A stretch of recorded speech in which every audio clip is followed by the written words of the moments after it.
I thought that was like one of the Chinese fans or something you were keeping. Just so I could sync up the two cameras. All right. For the record, tell me your name, spell it, and how you want your title. My name is Tom Oster, O-S-T-E-R, and I'm a retired captain from Shreveport Police Department. Okay, and a security consultant? I am. Yes, I am. Wow. Okay, so Tom, in your 30-plus years, you've seen a lot here in the Shreveport area. I have. Describe the Red River District when you first started police work. Well, it didn't exist when I first started. This was built halfway during my career, and it was booming. Underneath this bridge, it was packed every weekend. There was restaurants, there was bars, there was a comedy club, daiquiri bars, standing room only, basically. All right, and so we moved to 2024, Yeah. and you saw a different vibe under this bridge. Actually, you were the security consultant for that. We'll get into that in just a moment. But when you heard that 50 Cent was coming to town, do you know Curtis 50 Cent Jackson? I didn't at the time, but I do now. Did you get to meet him? I did. What type of person is he? If I had to describe him, I would say upbeat and positive.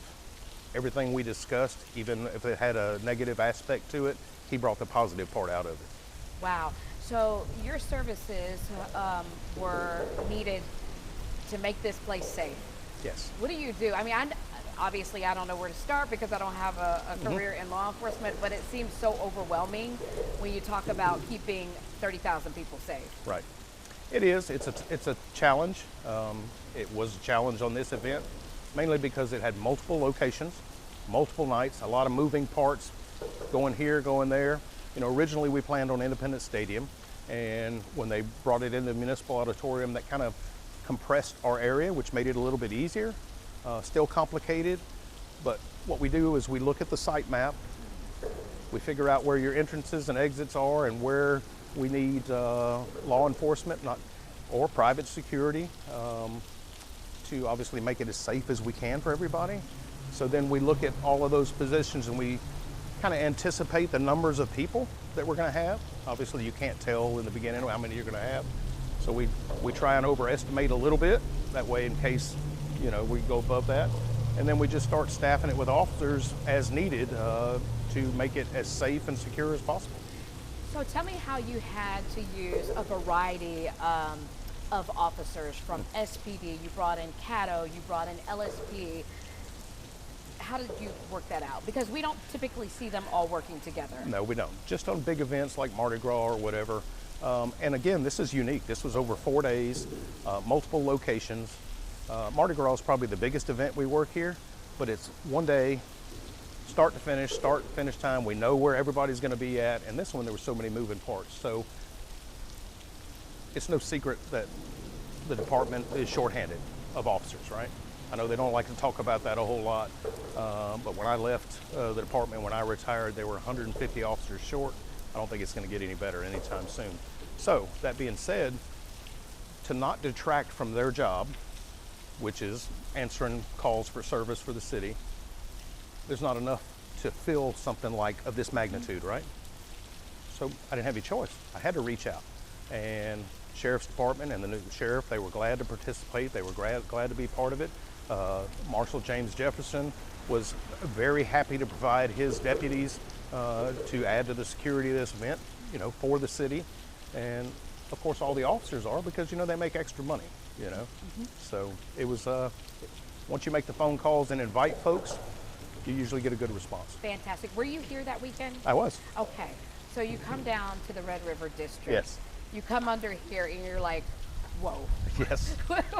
Tell me your first thoughts. Hadn't seen it like this since opening days of the Red River District. It was packed. People were shoulder to shoulder. They were having a good time. There was music playing, and everybody, like we were talking about 50 Cent with his upbeat attitude and a happy vibe and all that, you felt that here. Everybody was smiling, everybody was having a good time. I think one, they knew they were safe. They knew there wasn't going to be any issues because, they had to come through metal detectors to get in here. They got wanded to get in here, and people want to have fun and not worry about that element. Wow, and so it was shoulder to shoulder. At one point, whose call was it to shut down the Red River District because it was so many people? The police commanders. Okay. Yeah, they saw that it was to the point, saturation point really, not much more room to move. And I mean, there's actually, the fire marshal has a capacity number for under here, and they were keeping track of that, and they were getting close. So it was time, you know, let's go with what we got here. Yeah, you know, in your years of law enforcement, you've seen the good and bad with crime in our area. Over the past few years, unfortunately, we've taken a beating in this city nationally with, you know, negativity. Yep. But over 4 days, there was not one homicide. Nope. There was not a shooting under this bridge. Nope. There was not a, I mean, explain that. Why is that? Well, I think it's because people knew in advance they were going to have to go through security measures to get in here, which one made them feel safe.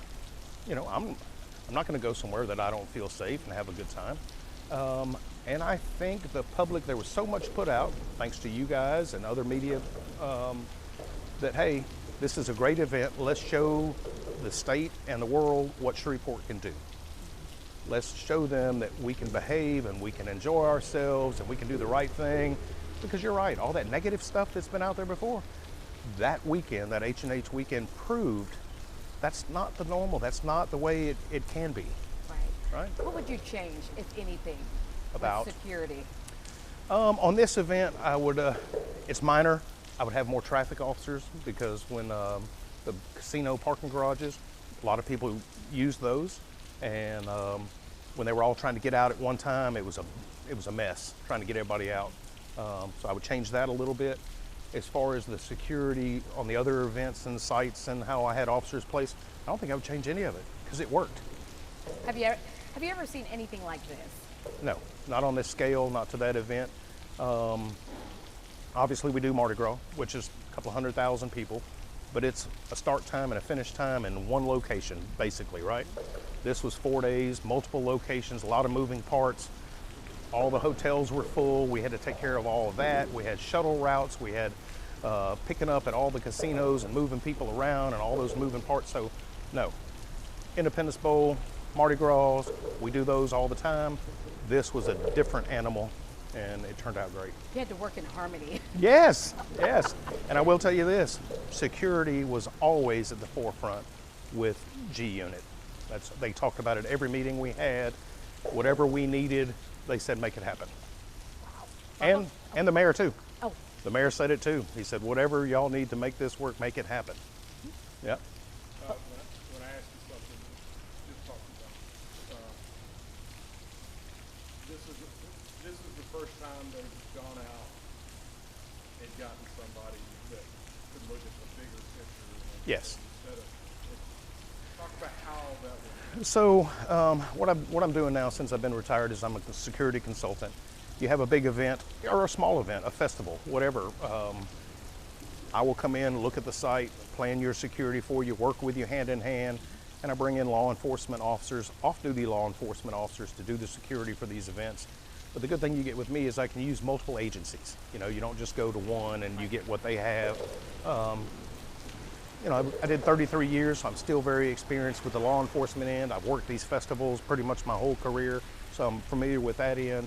But yeah, to my knowledge, this is the first time this city has ever brought in a security consultant to put all these moving pieces together.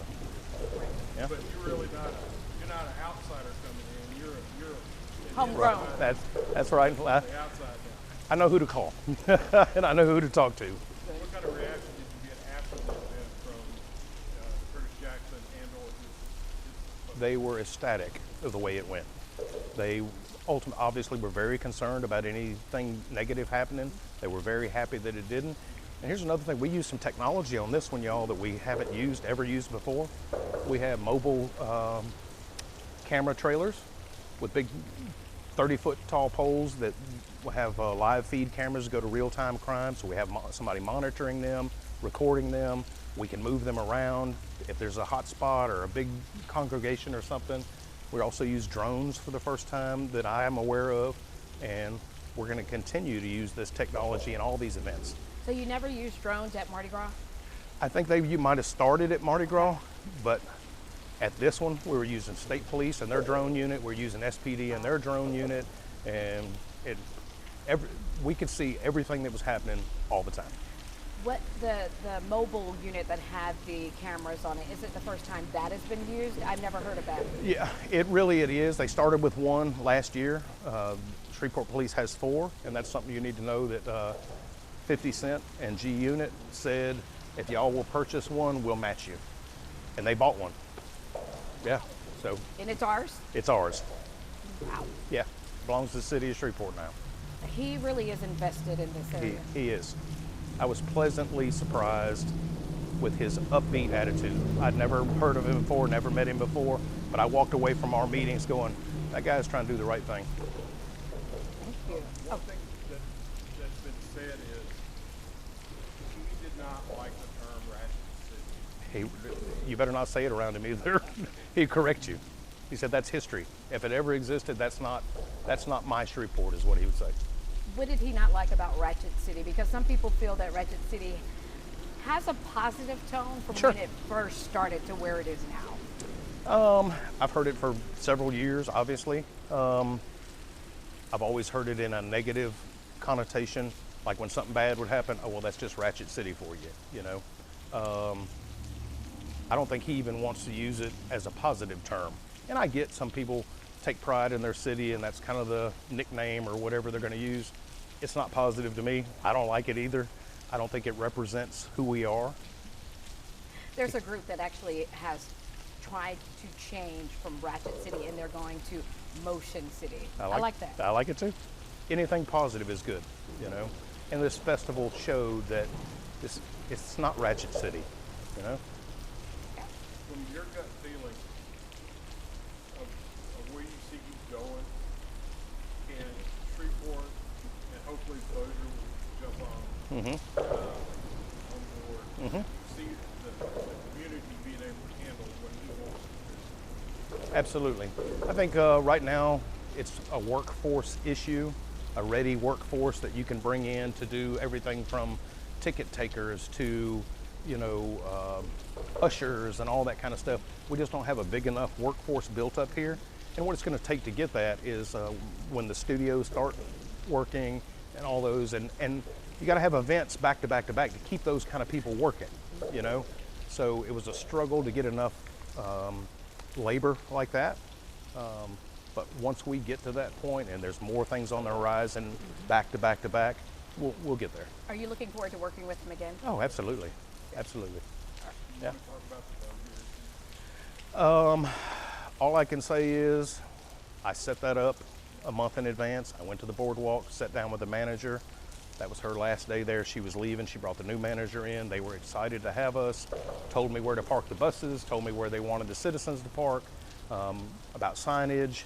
I told them I'd have an officer there start to finish, you know, so nobody's vehicles got broken into or anything like that. Any mess that we left behind, I would personally make sure that it was cleaned up and done. And about 2 weeks before that, I got a phone call from the police department saying that that had been canceled. Why do you think Mayor Tommy Chandler shut it down? I have no idea. Never spoke to him. I asked this lieutenant if I could talk to somebody else. He said, nope, it's done deal. I said, okay.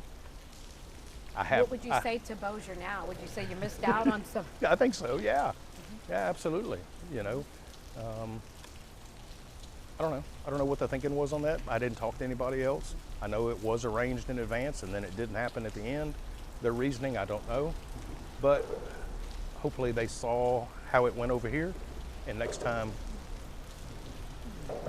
they'll participate. Yeah. Okay. Good. That's great.